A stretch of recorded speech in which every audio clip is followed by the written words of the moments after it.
12 দিনের সংক্ষিপ্ত যুদ্ধের পর ইরান ও ইসরায়েলের মধ্যে যুক্তরাষ্ট্রের মধ্যস্থতায় একটি যুদ্ধবিরতি কার্যকর হয়েছে। এটিকে কোনো স্থায়ী শান্তি হিসেবে না দেখে তেহরান এটিকে একটি কৌশলগত বিরতি বা স্ট্র্যাটেজিক পজ হিসেবে দেখছে।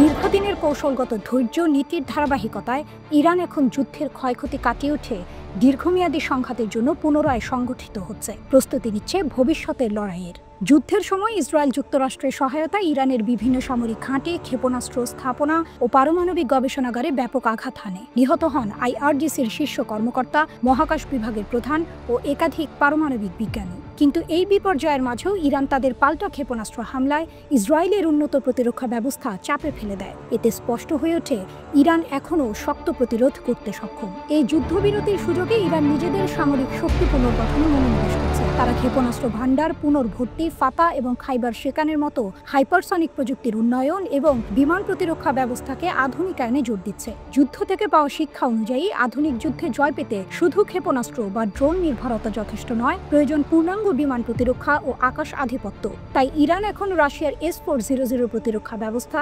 Su-35 যুদ্ধ বিমান এবং চীনের J-10 ও পঞ্চম প্রজন্মের J-20 যুদ্ধ বিমান সংগ্রহের পরিকল্পনা করছে।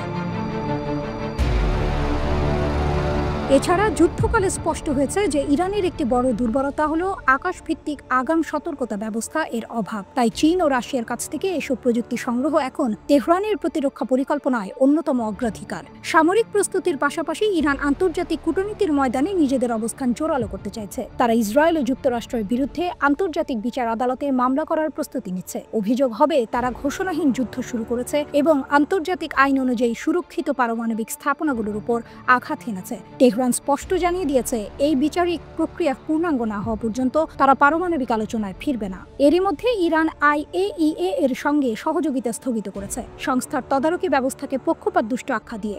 এমনকি যুদ্ধ শুরুর আগেই তারা গোপনে বিপুল পরিমাণ সমৃদ্ধ ইউরেনিয়াম নিরাপদ স্থানে সরিয়ে রেখেছে বলে জানা গেছে। যেহেতু কোনো স্থাপনায় তেজস্ক্রিয়তার লক্ষণ পাওয়া যায়নি, ধারণা করা হচ্ছে এই ইউরেনিয়াম মজুদ এখনও অক্ষত রয়েছে, যা ভবিষ্যতে কৌশলগত চাপ তৈরির অস্ত্র হিসেবে ব্যবহৃত হতে পারে। ইরান এখন কেবল যুদ্ধের ক্ষতি কাটিয়ে উঠছে না, বরং ধাপে ধাপে সামরিক, কূটনৈতিক ও মনস্তাত্ত্বিক লড়াইয়ের প্রস্তুতি নিচ্ছে। তাদের বিশ্বাস সময়ের সঙ্গে সঙ্গে ইসরায়েল আরও বেশি আন্তর্জাতিক ও অভ্যন্তরীণ চাপে পড়বে। এদিকে তেহরানের কাছে কৌশলগত ধৈর্য মানে শুধুই অপেক্ষা নয়, বরং এটি সময়কে একটি শক্তিশালী অস্ত্রে পরিণত করে ধাপে ধাপে প্রতিপক্ষকে দুর্বল করার দীর্ঘমেয়াদী এক রাজনৈতিক ও মনস্তাত্ত্বিক যুদ্ধনীতি। এই যুদ্ধবিরতি আসলে একটি নতুন অধ্যায়ের সূচনা, একটি বড় সংঘাতের জন্য কাঠামো গড়ে তোলার সময়। শেষ পর্যন্ত কারা সময়ের এই লড়াইয়ে জয়ী হবে, তেহরান না তেল আবিব, তা নির্ধারণ করবে আগামী দিনের ইতিহাস।